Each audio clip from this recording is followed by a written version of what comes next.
Olá, queridas alunas e alunos! O tema da aula de hoje está inspirado numa dúvida encaminhada pelo aluno Michael. Desde já eu quero agradecer vocês que têm encaminhado sugestões e dúvidas, inspirando as nossas aulas. A equipe LTZ está aqui para te ajudar. Também quero parabenizar todos vocês que conseguiram realizar as tarefas das aulas anteriores e também os resumos, mapas conceituais e mapas mentais. Tudo feito? Estão de parabéns!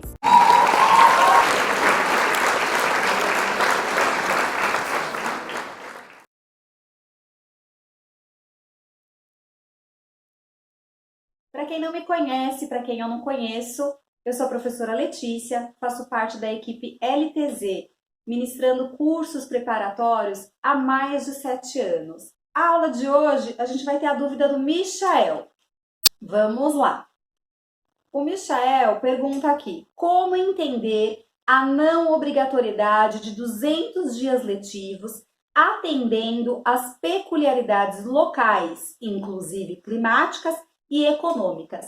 Então, nessa aula, a gente vai ter a oportunidade de compreender a legislação vivendo uma situação real. Vou exemplificar isso para vocês. A dúvida do Michael também é a dúvida de muitas pessoas em relação a uma situação atípica que estamos vivenciando, em relação à pandemia, ao distanciamento social e então ao encerramento das atividades presenciais nas escolas. Então as bancas podem aproveitar essa demanda para realizar aí as questões nos próximos concursos. É muito importante, inclusive, a gente saber porque estamos aí no contexto, né? E a legislação serve para nos amparar diante dos contextos. Muito importante uma associação em relação à prática, né? A nossa vida, o nosso contexto social e a teoria. Então a gente vai entender um pouquinho melhor. Essa aula está balizada novamente na Lei de Diretrizes e Bases de 1996. Então vamos lá. O parágrafo 2º do artigo 23 da LDB, ele deixa claro que o calendário escolar ele deverá adequar-se às peculiaridades locais, inclusive climáticas e econômicas, a critério do respectivo sistema de ensino, sem, com isso, reduzir o número de horas letivas previstos nesta lei. Então, é isso que a gente vai precisar entender hoje. Seguindo aí o próximo artigo da LDB, o 24, ele vem completar o texto sobre as regras comuns da educação básica no ensino fundamental e no ensino médio. Então, a gente tem lá, a carga horária mínima anual será de 800 horas para o ensino fundamental e para o ensino médio, distribuídas no mínimo de 200 dias de efetivo trabalho escolar, excluído o tempo reservado aos exames finais, quando houver. Quando a gente falar de EJA ou então do ensino profissionalizante, então a gente vai excluir aí o tempo dos exames finais. Quando a gente completa o texto do artigo 23 com o artigo 24, a gente tem aí uma adequação de calendário em uma situação regional, peculiar, que determina, né, que podemos alterar o número de dias letivos. A lei preconiza no mínimo 200 dias. Porém, em situações atípicas, como a que nós estamos vivenciando, nós podemos alterar esse número de dias sem alterar o mínimo de carga horária, que é de 800 horas.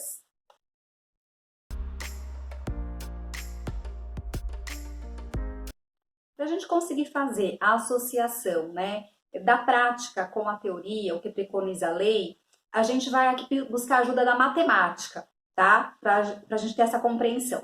Se o período diário de aula acontece em 4 horas, e aí a gente tem um calendário descrito na lei de 200 dias com 800 horas, ele atendeu o mínimo de horas previstos na lei. Se o período de aula acontece em 5 horas, em 200 dias letivos, a gente tem 1000 horas. Então, atendeu para além do mínimo previsto na lei. Eu citei para vocês exemplos de como a gente organiza os calendários escolares regularmente, né, anualmente, conforme aí a legislação nacional e também as orientações das secretarias estaduais de educação, das secretarias municipais de educação. Mas agora estamos vivenciando uma situação diferenciada em relação à pandemia, né? E então a suspensão das aulas presenciais. Quando do retorno das atividades com alunos, né, nós poderemos aí ter um aumento da carga horária diária sem utilizar os 200 dias, mas garantindo o mínimo de 800 horas aula no ano, né? Ou seja, a gente vai lá de novo se reportar ao artigo 24. Veja um exemplo fictício que eu vou anexar aqui com duas situações para a gente analisar, ok? Vamos verificar como é que a gente pode usar a LDB, que está previsto na lei, para garantir as 800 horas anuais numa situação na prática. Então, a situação A diz para a gente, considerando 100 dias letivos, vamos fazer esse cálculo aí quando a gente tiver o retorno das aulas presenciais, e aí a gente pode ter 8 horas diárias de aula, e nós vamos ter aí um mínimo de 800 horas. A situação B, calculando que a gente tenha 150 dias letivos, se a gente tiver 6 horas diárias de aula, nós vamos ter um total de 900 horas anuais de aula. E aí a gente vai ter atendido o mínimo da legislação e garantido aí 100 horas a mais. Avançando aí nos nossos estudos da LDB, em relação à organização do calendário escolar, a gente tem aí o artigo 24, retomando, que vai falar sobre o ensino fundamental e o ensino médio.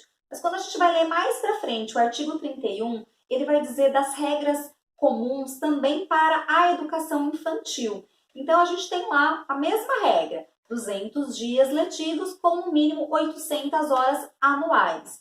Então, quando a gente retoma a leitura do artigo 23, a gente verifica que tanto a educação infantil quanto o ensino fundamental e o ensino médio, em situações atípicas e emergenciais, podem ter alteração do calendário, ou seja, a não exigência do cumprimento dos dias letivos, porque a gente não tem mais esse tempo, mas a gente precisa garantir no mínimo 800 horas anuais, ok? Vamos fazer uma questão balizada aí no artigo 31, uma questão que está numa banca, é bem comum cair aí nos concursos. Vamos lá?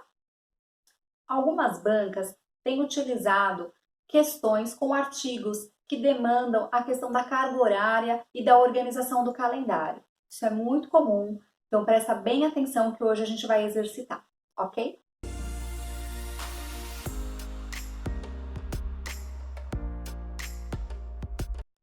Como vocês podem ver, essa é uma questão de 2018.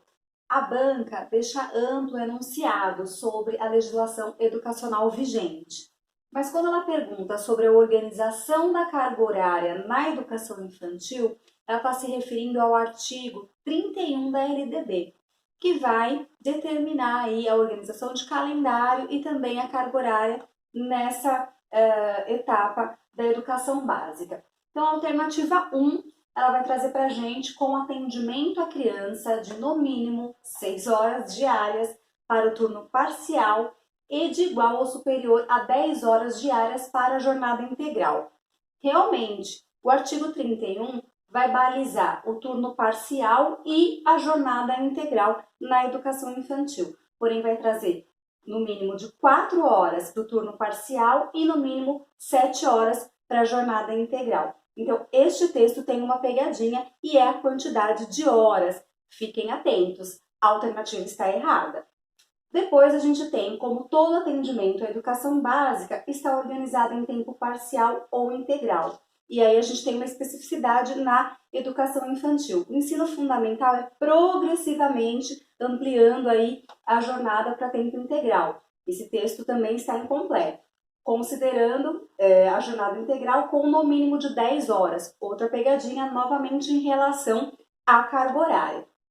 Alternativa errada. Alternativa número 3, com atendimento à criança de no mínimo 4 horas diárias para o turno parcial e 7 horas para a jornada integral. Esse texto está exatamente conforme prevê a legislação. Alternativa correta, com atendimento à criança de carga horária mínima anual de 1.000 horas, que seria a alternativa 4. É uma pegadinha, também temos aí a carga horária de no mínimo 800 horas anuais. E a gente pode verificar os 200 dias letivos, de trabalho educacional, que seria um texto correto de acordo com a legislação, mas temos uma pegadinha em relação à carga horária anual. Fique atento! Então, nessa questão, nós identificamos que a alternativa 3 é a correta e que está de acordo com a legislação. Eu espero ter ajudado, que todos tenham compreendido, e eu gostaria de deixar aqui uma dica para você, que é assistir a aula da professora Tatiana sobre níveis, etapas e modalidades e também sobre seleção de materiais. Vai contribuir muito nos seus estudos de legislação educacional. Também não se esqueçam de assistir a aula sobre como estudar e ser aprovado no concurso. Eu também para finalizar, vou deixar aqui a tarefa da aula de hoje, ou seja, construa o seu mapa mental e um mapa conceitual sobre os assuntos estudados. Coloque um relógio como uma figura para identificar e associar na sua memória as 800 horas anuais. Você não vai esquecer dessa dica, certo? Também se inscreve no canal, mande as suas dúvidas e eu espero que a gente possa se encontrar em breve.